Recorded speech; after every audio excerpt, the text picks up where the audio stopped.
మాజీ సీఎం గారు ఆపోజిషన్ లీడర్గా ప్రతిపక్ష నేతగా ఉన్నటువంటి కేసీఆర్ గారిని కలిసి మరి జనవరి 28 నుంచి 31 వరకు జరిగేటువంటి మన రాష్ట్ర పండుగగా మరి దేశ విదేశాల నుంచి కూడా ఎంతోమంది భక్తులు వచ్చేటువంటి పండుగ, మరి కొంగు బంగారంలా కోరిన కోరికలు తీరుస్తున్నటువంటి సమ్మక్క సారలమ్మ మహాజాతర జరుగుతున్న సందర్భంగా మరి మాజీ ముఖ్యమంత్రి గారు గౌరవ శ్రీ కేసీఆర్ గారిని నేను, మా అక్క సురేఖ అక్క గారు, అదేవిధంగా ఇక్కడ ఆకాంక్ష గారు, మన జిల్లా అధ్యక్షురాలు, మా ములుగు జిల్లా అధ్యక్షుడు డిసిసి పైడాకల అశోక్ గారు, మేమందరం కలిసి రావడం జరిగింది.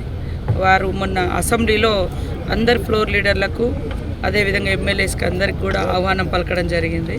కాబట్టి ఆ రోజు మరి మేము కేసీఆర్ గారు టైం అడగడంతో ఈరోజు వారు మాకు టైం ఇచ్చారు. ఆ టైం ప్రకారం ఇలాంటి రాజకీయ సంబంధాలు కాదు, ఇది ఒక ట్రెడిషన్, ఒక సాంప్రదాయబద్ధంగా నిర్వహించుకునేటువంటి జాతర.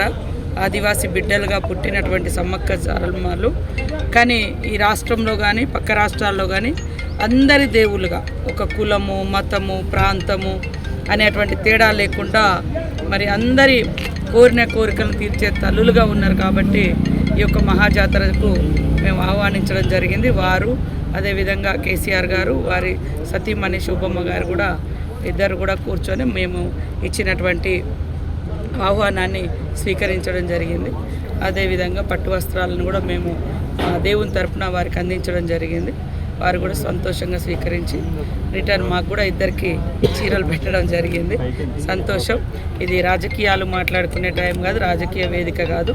ఇది మన రాష్ట్రంలో 96లోనే సమ్మక్క సారలమ్మ జాతరను స్టేట్ ఫెస్టివల్గా ప్రకటించుకోవడం జరిగింది. కాబట్టి అన్ని పక్షాలను, అన్ని కులాలు, అన్ని మతాలు, అన్ని ప్రాంతాలను కూడా ఆ ప్రాంత ఆడబిడ్డలుగా మేము ఆహ్వానించడం జరుగుతుంది. కాబట్టి తప్పకుండా వారు కూడా రావాలని కోరినాం. వారు కూడా సానుకూలంగా స్పందించడం జరిగింది.